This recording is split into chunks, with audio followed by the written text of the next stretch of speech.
રામ જય જય રામ શ્રી રામ જય જય રામ શ્રી રામ જય જય રામ સચ્ચિદાનંદ ભગવાનની જય.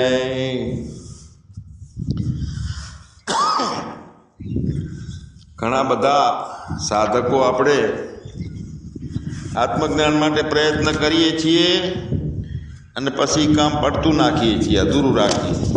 એવું થઈ જાય છે કે આત્મજ્ઞાન આપણને ના થાય. હવે આપણે જ્ઞાન સભામાં ચેલેન્જ મારીને કહીએ છીએ બધા જ કે આત્મજ્ઞાન થાય જ, ના કેમ થાય?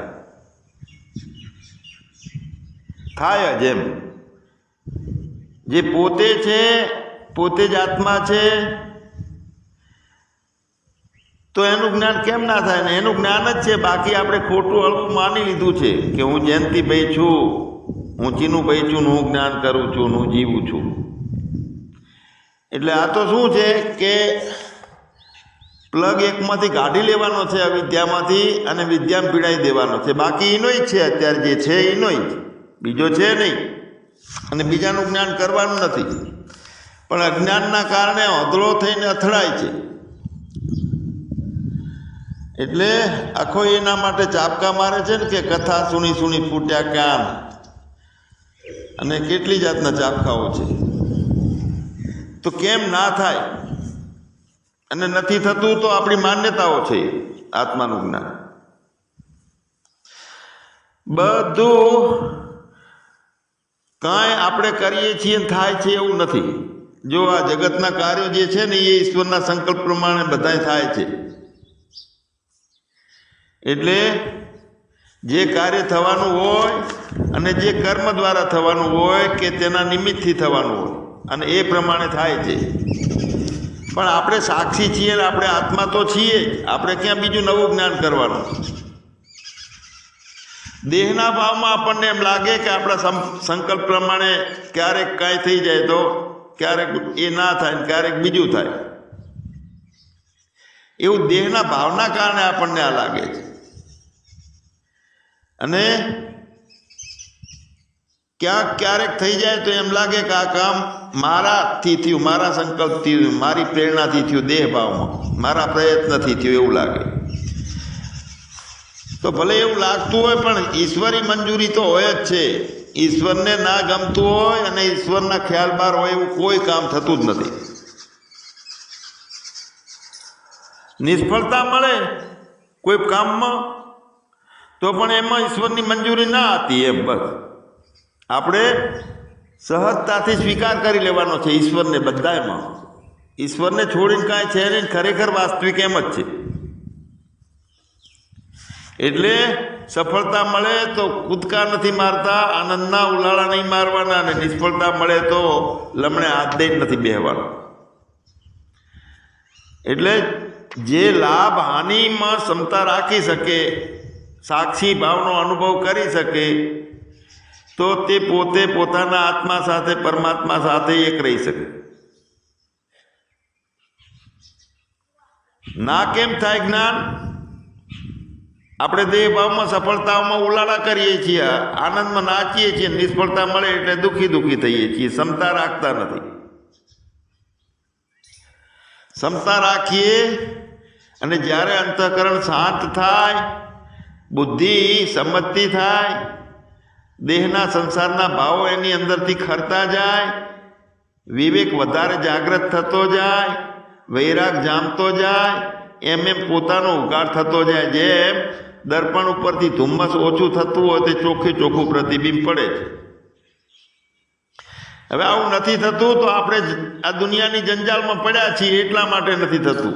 ખોપડીની અંદર સતત દુનિયા અને એનો જંજાલ ને મારો ભાર છે, મારે કરવું પડશે, અથવા હું જેવો તેવો નથી, આ બધી ભવાટવીમાં પડ્યા છે. જંજાલમાંથી આપણને બહાર કાઢવા માટે બે જણ સમર્થ છે. એક તો યમરાજા અને બીજા મહાપુરુષ. આ દુનિયાની જંજાલમાંથી બે જણા બહાર કાઢી શકે છે. મહાપુરુષ પાસે આપણે આ જંજાલમાંથી બહાર નહીં નીકળીએ તો યમરાજજી તો મૃત્યુ મોકલી દેવાના છે, બધું છોડાવશે, બહાર કાઢશે. મહાપુરુષો આપણને સમજાવી ત્યાગ કરવાનું કહે છે, શાસ્ત્રોને રજૂ કરે છે આપણી સામે. ઉપનિષદોનો આધાર આપે છે કે કેવલ્ય ત્યાગે ને કે અમૃતત્વ માનશું. ત્યાગનું શીખવે છે આ. તેન ત્યક્તેન ભુંજી થા, ઈશાવાસ્ય ઉપનિષદ પણ કહે છે કે તું ત્યાગીને ભોગવ. છોડી દેવાનું ક્યાં છે કહે છે, પણ આસક્તિ વગરનું થઈને ભોગવવાનું કહે છે. તો અહીંયા આપણને આપણું જ્ઞાન થતું નથી, તો સંસારની આસક્તિઓ આપણી ખોપડીમાં ભરી છે, જંજાળ ભરી છે સંસારનો. તો એનો સહજ ત્યાગ બને આસક્તિઓનો, જંજાળનો, સંસારનો અને દેહ ભાવનો. કારણ કે આસક્તિઓ પકડનાર તો દેહ છે, દેહનો ભાવ છે. તો જો એનો ત્યાગ કરવાનો છે, ભગવાન આ સંસારને ખોપડીમાંથી કાઢવાનો છે, સંસારનો ત્યાગ કરવાનો છે, અને સંસારને પકડવા વાળો જે જીવ ભાવ છે એનો ત્યાગ કરવાનો છે, આસક્તિઓનો ત્યાગ કરવાનો છે. ઘરનો ત્યાગ નથી કરવાનો, વાળનો નથી કરવાનો, કુટુંબનો નથી કરવાનો, પણ એમાંથી આસક્તિનો ત્યાગ કરવાનો છે. અને નહીં સમજીએ, નહીં કરીએ તો કોઈ બળજબરીથી આવીને યમરાજા આપણને બધો ત્યાગ કરાવશે. એટલે ડાયો હોય, સમજદાર માણસ હોય તો જે મહાપુરુષો રસ્તો બતાવે છે, આપણા શાસ્ત્રો કહે છે પોકાર કરી કરીને કે ભાઈ મોહ માયા અને આસક્તિ છે એ આપણે અજ્ઞાનથી પકડેલી છે, સાચી નથી ને એ દુઃખ આપનારી છે. જો બતાવેલા રસ્તે ચાલીએ, રોજે રોજ સંસારની આસક્તિ ઓછી થતી જાય, અનાસક્ત ભાવ ધારણ થતો જાય, તો જ્યાં છે ત્યાં અનાસક્ત ભાવે રહી અને ક્ષમતા જો રાખી શકીએ તો ઘરને છોડવાની જરૂર નથી અને ઘરને આસક્તિને છોડવાની જરૂર છે. અને આસક્તિઓ પકડનારો જે દેહ ભાવ છે એ છૂટી જાય તો આત્મા હાજરા હાજુર છે. કેમ આત્માનું જ્ઞાન ના થાય? હું પણ ઊભું થયું છે, એને દફનાઈ દેવાનું છે. તો કર્મની આપણે કાલે પણ વાત કરતા હતા, કર્મની સંપૂર્ણ શક્તિ પરમાત્માના હાથમાં છે. જન્મ મરણ આપણા હાથમાં નથી. વચલું જીવનના કર્મો આપણા હાથમાં છે એવું કહી શકાય ખાલી. તો જન્મની વાત આપણે લઈએ તો આપણે આજ ગુજરાતમાં કે આ કુટુંબમાં જન્મ લેવો છે કે આજ મા બાપ હોવા જોઈએ, આવા રંગની ચામડી જોઈએ છે, આવી આપણી કાંઈ પસંદગી ચાલતી નથી. જરા પણ આપણી પસંદગી કોઈ પણ જાતની જન્મ વખતે ચાલતી નથી. અને મૃત્યુની બાબતમાં પણ આવું છે કે કાંઈ ચોક્કસ કહી શકાતું નથી કે ક્યારે થશે, ક્યાં થશે, કેવી રીતે થશે. જીવનનો એક છેડો છે જન્મ, બીજો છેડો છે મૃત્યુ આ દેહનો. અને બંનેની વચ્ચે આપણું જીવન છે. એટલે આપણને ખોપડી મળી છે, બુદ્ધિ મળી છે, સ્વતંત્રતા મળી છે, વિવેક એમાં ઊભો થાય છે, વિનય એમાં ઊભો થાય છે. તો બે છેડાઓ ભલે આપણા હાથમાં નથી, જન્મ અને મૃત્યુ, પણ વચ્ચેનું જે છે એ આપણા હાથમાં છે જીવન. તો એ જીવન આપણા હાથમાં છે. તો એમાં આપણી સ્વતંત્રતા કેટલી છે? મોટા ભાગે તો ઈશ્વરી ચાલે છે આખું જીવન. તો અહીંયા પુરુષાર્થને ઉડાડી દેવાની વાત નથી. પુરુષાર્થને ઉડાડી દઈએ અને પછી કહીએ કે ભાઈ એ તો ભગવાનની ઈચ્છા હશે તો જ્ઞાન થશે, આપણે પુરુષાર્થ ક્યાં કરવાનો છે? તો જ્ઞાન થયા પહેલાં આપણે આત્મા માની લઈએ, અજ્ઞાનવાળો આત્મા. તો અજ્ઞાન દશામાં પુરુષાર્થ માનવાનો જ છે. પ્રારબ્ધ પણ એ હકીકતમાં આપણો પુરુષાર્થ જ છે, હાલનો પુરુષાર્થ નથી. તો પાછળથી પુરુષાર્થ થયેલો છે એ પ્રારબ્ધ છે.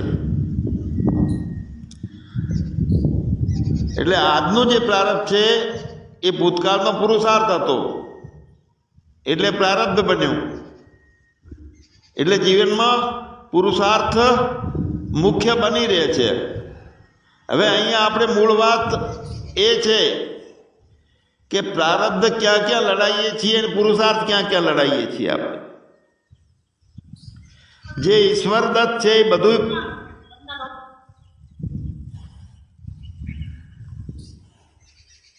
જે ઈશ્વર દત્ત છે બધું એમાં આપણો પુરુષાર્થ નથી દેહ ભાવનો.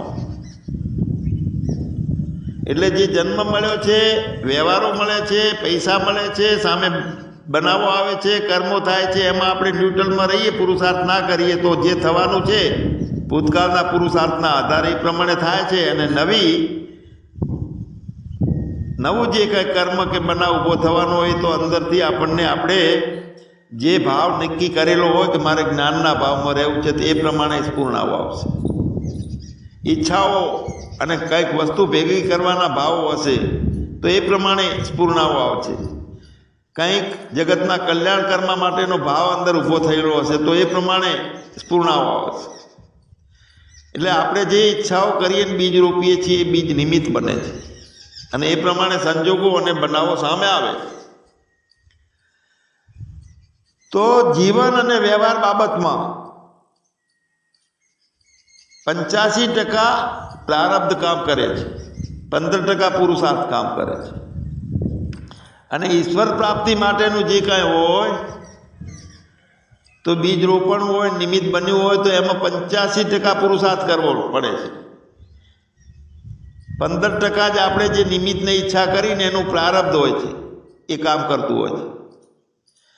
ઈશ્વર પ્રાપ્તિની બાબતમાં જ્ઞાન પ્રાપ્તિ માટે 85% પુરુષાર્થ, 15% જ પ્રારબ્ધ. મૂળ વાત આપણી એ છે કે કર્તા ભાવ કઈ રીતે છૂટે અને આપણી સહજ મુક્તની સ્થિતિ કેવી રીતે પ્રાપ્ત થઈ શકે, આપણને આત્માનું જ્ઞાન કેવી રીતે થાય.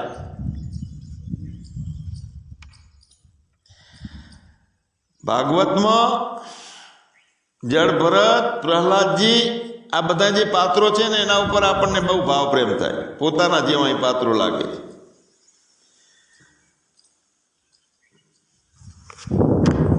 પ્રહલાદજી એ નાના નાના એમના દૈત્યોના બાળકોને બોધ આપતા અને એ વખતે કહેતા કે જેમ કોઈ પ્રકારના પ્રયત્ન વિના દુઃખ મળે છે કે નહીં. પ્રહલાદ ચરિત્રમાં વાત છે આ ભાગવતમાં. તો એ પ્રમાણે સુખ પણ પ્રારબ્ધ અનુસાર બધાને મળતું રહે છે. તો સંસારના સુખો પ્રાપ્ત કરવા માટે કોઈ પ્રયત્ન કરવાની જરૂર નથી. કેમ કે પોતાને સ્વયં મળવાવાળી વસ્તુને માટે પરિશ્રમ કરવો,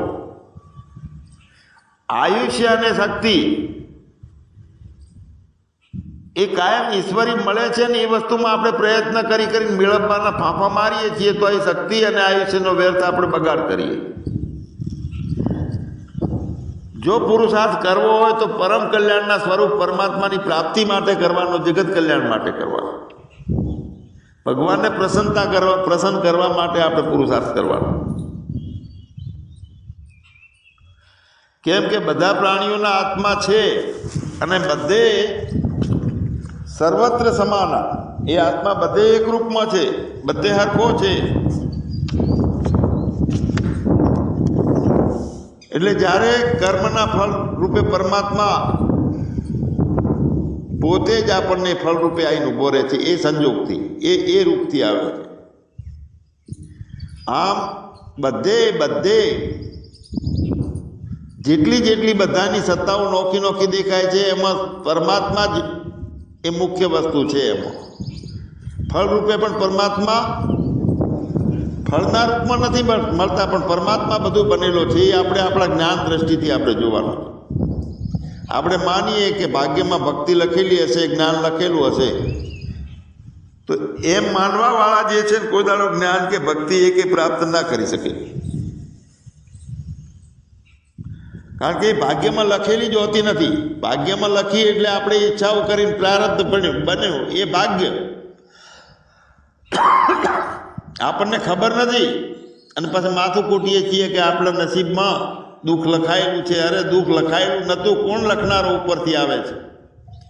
આપણા કર્મના ફળ સ્વકર્મ સૂત્રે ગ્રથિતો એ લોકો પોતાના કર્મોથી બધા બંધાય છે. હવે આપણે પુરુષાર્થ દ્વારા આ ભક્તિ છે, જ્ઞાન છે, મેળવવાનું છે. એટલે પ્રહલાદજી તો કે સુખ દુઃખની પંચાયત કરો નહીં. આ શરીર ભગવત પ્રાપ્તિ માટે મળ્યું છે, એટલે મૃત્યુના મુખમાં ના જતું રહે આ શરીર, ત્યાં સુધી પોતાના કલ્યાણ માટે પુરુષાર્થ કરવો પડશે. એટલે જ્ઞાન પ્રાપ્તિમાં પુરુષાર્થને ગૌણ નથી સમજવાનો. પરમાત્માને મુખ્ય સમજવાનો છે એ વાત ચોક્કસ છે. સંસારને ગૌણ સમજવાનું છે એ વાત પણ સાચી છે. તો પુરુષાર્થ છે એ મોક્ષ માટેનો પુરુષાર્થ છે ને, એ સંસાર નથી. એક મુમુક્ષુને આ યાત્રામાં જીવાત્માથી પરમાત્મા સુધી પહોંચવા માટે વચ્ચેનો પુલ છે, પુરુષાર્થ છે.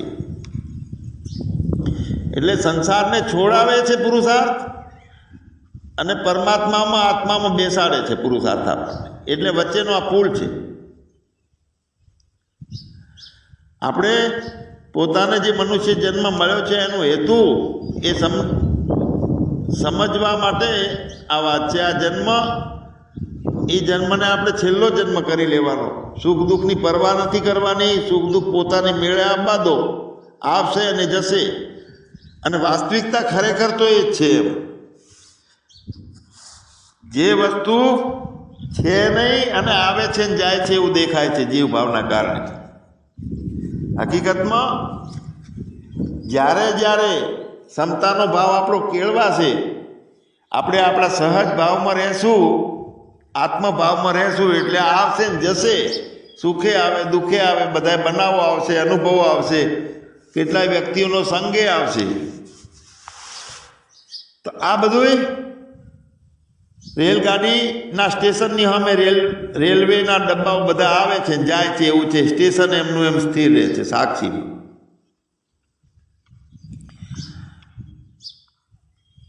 એટલે આ વાતને આપણે સમજીએ ને, સહજ ભાવમાં રહીએ ને, જ્યારે સુખ અને દુઃખને આપણને અડવા ના દઈએ, આત્મભાવ જ આપણો સાચો ભાવ છે એવા ભૂમિકા આપણે માનવાનું અને એની નિષ્ઠા કરીએ ને, તો પછી સુખ અને દુઃખ કે આ સંસાર કે એની ભવાટવી એની કોઈ કિંમત નથી, કાંઈ મહત્તા નથી રહેતી એની. તો જે કાંઈ આખો સંસાર છે, સુખ દુઃખ છે, સુખી થવું દુઃખી થવું છે, આ બધું સાપેક્ષ છે. એટલે અજ્ઞાનની અપેક્ષા એ છે આ બધું. અને સુખ દુઃખને કોઈ તોલમાપ નથી હોતો કે આટલું હોય તો સુખ કહેવાય ને આટલું હોય તો દુઃખ કહેવાય. એક વાત એકને સુખરૂપ લાગે છે અને એની એ વાત એને સમય બદલાય છે તો દુઃખરૂપ લાગે છે. મસ્ત મજાનું પેટ ભરીને 2 કે 3 રોટલા ઝાપટવા, સાથે મસ્ત શાક હોય, ઘી અને લસણની ચટણી નાખેલી હોય અને આનંદ આવે, તો એ સુખરૂપ થયો. પણ ડાયાબિટીસ વાળો હોય એ થઈ ગયો, અને જેમ જેમ ખાઈને ડાયાબિટીસ વધતો જાય તો એ વખતે એને વધારે ખાવાનું જે આનંદ આવતો હતો એને દુઃખરૂપ લાગે પછી. એટલે સુખ દુઃખનો અનુભવ કરવો એ ખાલી આપણી બુદ્ધિની ડબ્બીની અંદરની માન્યતાઓ છે, માનસિક ઘેલસાઓ છે, એના સિવાય બીજું કાંઈ નથી. વાસ્તવિક રીતે સુખ કે દુઃખ એ કે સાચું નથી. અનુકૂળ આપણે માન્યું છે તો તે સુખ છે, પ્રતિકૂળ માન્યું છે એટલે દુઃખ છે. હવે અનુકૂળ અને પ્રતિકૂળતા એ મૂળ તો તરંગો છે, માનસિક માન્યતા છે, બીજું કાંઈ નથી. હવે જેના માટે આ જન્મ મળ્યો છે એ કામ આપણે પ્રથમ કરી લેવાનું છે. આપણે કહીએ છીએ કે આત્માનું જ્ઞાન થતું નથી ને અઘરું છે, અઘરું છે, અઘરું છે, તો એ તો માન્યતા ઊભી કરી છે. ખરેખર આ મનુષ્ય જન્મ જ આત્માને પ્રાપ્ત કરવા માટે મળ્યો છે, અને આત્મા પ્રાપ્ત જ છે એને સમજવાનું છે.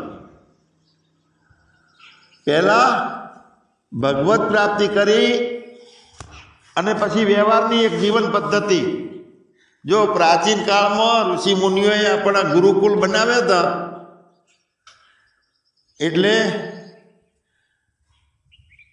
એની અંદર બ્રહ્મચર્ય આશ્રમ પહેલો કીધો છે.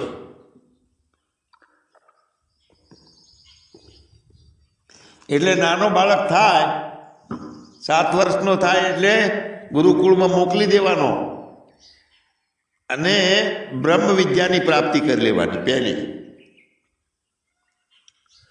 નિષ્કામ ભાવે ત્યાં રહી, ગૃહસ્થ અનાસક્ત ભાવે આશ્રમમાં રહી ગુરુદેવની સેવા કરવાની અને બ્રહ્મ વિદ્યા પ્રાપ્ત કરવાની. બ્રહ્મ વિદ્યા સાથે સાથે બધી વિદ્યાઓ આવી જાય, પણ બ્રહ્મ વિદ્યા એટલે હું કરતા ભોગતા નથી અને બીજું કાંઈ નોખું નથી, દ્વૈત નથી. આવી રીતનું શિક્ષણ ત્યાં મળે. ઉપનિષદોનું શિક્ષણ મળે, વેદાંતનું શિક્ષણ ગુરુકુળમાં મળતું. તો 7 થી 12 વર્ષ પહેલાં બ્રહ્મ વિદ્યા પ્રાપ્ત કરી લેવાની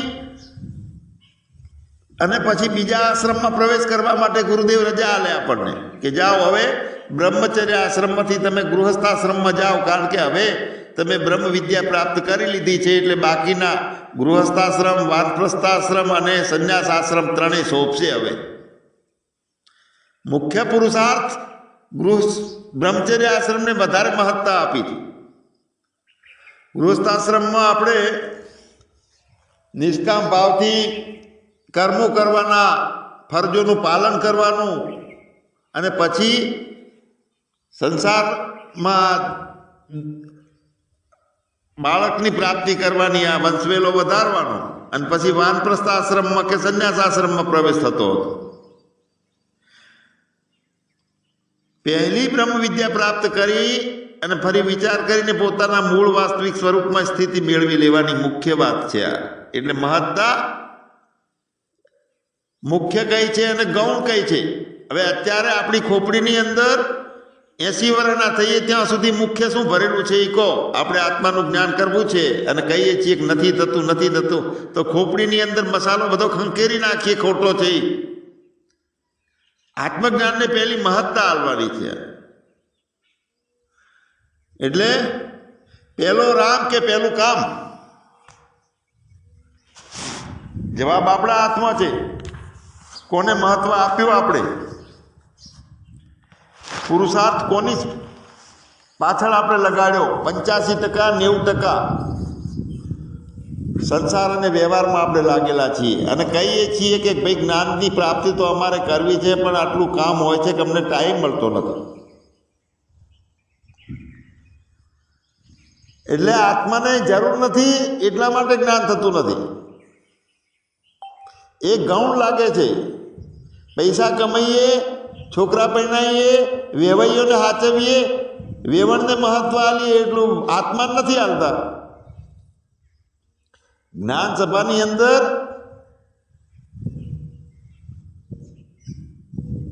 કોઈ કાચો હોય તો એ પેલા સંસારને મહત્વ આલે કે ભાઈ મારે તો મહેમાનો છે. અરે મહેમાનને બેહાડી દો, અડધો કલાક ચલો, આવી વિદ્યા ક્યાંય જોવા નહીં મળે. પણ આ રામલીલા રમે જઈએ છીએ, હાલે ડોલે રોજ રમકડા નિત રમતું માંડે, પછી ખખડે છે, એકબીજાના અહંકારો ભેગા થાય છે, એટલે દુઃખો આવે છે, સુખો આવે છે. દેહના ભાવમાંથી બહાર નીકળવાનું છે. કેમ આત્માનું જ્ઞાન ના થાય? એટલે પહેલો ભગવાનને પછી વ્યવહાર, આવી એક વ્યવસ્થા આપણા ઋષિમુનિએ આપી હતી. હવે આપણું મનુષ્યનું શરીર છે, એનો કોઈ માપ નથી. કેટલી ઉંમર છે, કેટલો એનો કાળ છે એની પાછળ. ક્યારે આ શરીર પૂરું થઈ જાય અને ક્યારે ફરીથી 2 પગવાળાના બદલે 4 પગવાળો અવતાર મળી જાય તો કેના હાથમાં છે? એટલે કરવાનું છે તે આજ કરી લે, કાલે શું થનાર જીવડા એની કોઈને ખબર નથી. આશ્રમ વ્યવસ્થા પહેલાના જમાનામાં હતી, હાલમાં નથી. આખો સમય જણ બદલાઈ ગયો છે. એની સાથે માનવીની ખોપડીઓ, મગજ પણ બધા બદલાઈ ગયા છે, ઉલટી દિશામાં કામ કરે છે. બધાની ખોપડીમાં બેસતું જ નથી કે પેલો આપણે પરમાત્માની જરૂર છે, જ્ઞાનની જરૂર છે, આત્માની જરૂર છે. એવું બધું બદલાઈ ગયું છે. અંદર સ્થિતિ જ નોખી ઊભી થઈ છે કે પહેલાં વ્યવહાર અને પછી ભગવાન. આપણને એવું લાગે કે આવું હોત તો સારું હતું કે પેલો ભગવાનને આવી આશ્રમ વ્યવસ્થા. પણ એ આખી દશા પલટી ગઈ. આપણે એને ગૌણ વિષય બનાવી દીધો છે એટલે વાત જ આખી નીકળી ગઈ છે. ન કે ઋષિકાલીન રાજ્ય વ્યવસ્થા હતી, શિક્ષણ વ્યવસ્થા હતી, ધર્મ વ્યવસ્થા હતી, આશ્રમ વ્યવસ્થા હતી. એ અત્યારે કેમ નથી? તો એ વખતે કોઈ આ 500 કે 1000 વર્ષનો કાળ છે એ પરમાત્માએ લીટી દોરીને મૂક્યો તો કે આટલો જ સારો કાળ રહેશે પછી દુઃખ ખરાબ આવશે? કાળને અને પરિસ્થિતિને બદલી છે આપણે ઉતાર્યા છીએ. એટલે કળિયુગ ડબ્બીમાં પહેરી ગયો, બુદ્ધિમાં પહેરી ગયો. કળિયુગ બારે નથી કે વાત ભગવાનની ખોપડી ઉપર ચલો આપણે કરી લઈએ. ભગવાન ભગવાન રામ રામ તીર્થ કરી લઈએ. કથાઓ પોતાને માન મળે એટલે લાખો કરોડો ખર્ચીને કથાઓ માંડીએ. આગળ સોફામાં બેસીએ, ટાઈટ થઈએ. તો કોને મહત્વ આપ્યું? પહેલાં પોતાના પ્રતિષ્ઠાને મહત્વ આપ્યું કે પરમાત્માને? પદને મહત્વ આપીએ છીએ કે પરમાત્માને? પૈસાને મહત્વ આપીએ છીએ કે પરમાત્માને? તો પરમાત્મા કોઈને જોતો નથી. બધાયમાં નકરો વ્યવહાર ભરેલો છે. જીવનના છેલ્લા શ્વાસ સુધી 80 વર્ષના બાપા થાય તો હજુ દુકાને જાય. નવી ખેતીની જમીન લેવી હોય તો લે, પણ રચ્યા પચારે કે ભાઈ અમારે શું કરવું, કંઈક કરતા રહીએ તો સારું. હજુ હોતું નથી પરમાત્માની જરૂર છે. ઓટલે બેહી અને 25 જણા ટાઈમ પાસ નથી થતો એટલે બધા ભેગા થાય છે, પણ પરમાત્માની કોઈ જરૂર નથી. છેલ્લો કાળ શરીરનો આવ્યો હોય, હોસ્પિટલમાં દાખલ કર્યા હોય, તપાસ કરી ડૉક્ટરે નિર્ણય કર્યો કે હવે લાંબો સમય નથી, અને છતાંય ખબર પડી ડૉક્ટર કે 15 દાડા મહિનો માઠ ગાળશે એટલે બધો આજુબાજુનો વ્યવહાર વ્યવસ્થિત કરવાની આયોજન ચાલુ કરી નાખે. છોકરાના ભાગ પાડવાના છે, કોઈની લેતી દેતીનું છે, ને બધાને આશીર્વાદો આપે ને આટલું આ છોડીઓને આપજો, આ મકાન અમારા નાનકાને આપજો ને એ બધા મોહમાં આયોજનો ચાલુ કરે. પણ એવા ટાઈમે છેલ્લે લાકડામાં જવાનું છે, પણ પરમાત્મા ઉઠતો નથી.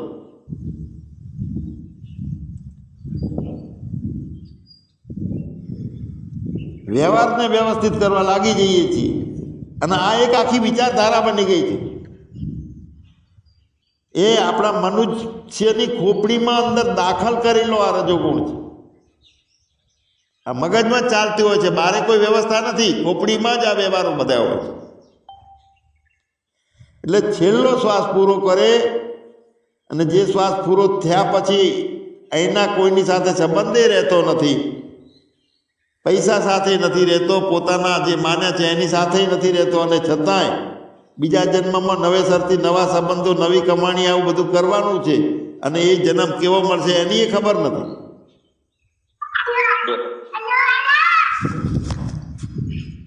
એટલે ભવિષ્યનું કાંઈ આપણા હાથમાં નથી. જ્યારે જ્યારે જે કંઈ ભવિષ્યમાં બનવાનું છે અને અહીંનું બધું છૂટી જવાનું છે એ નક્કી છે.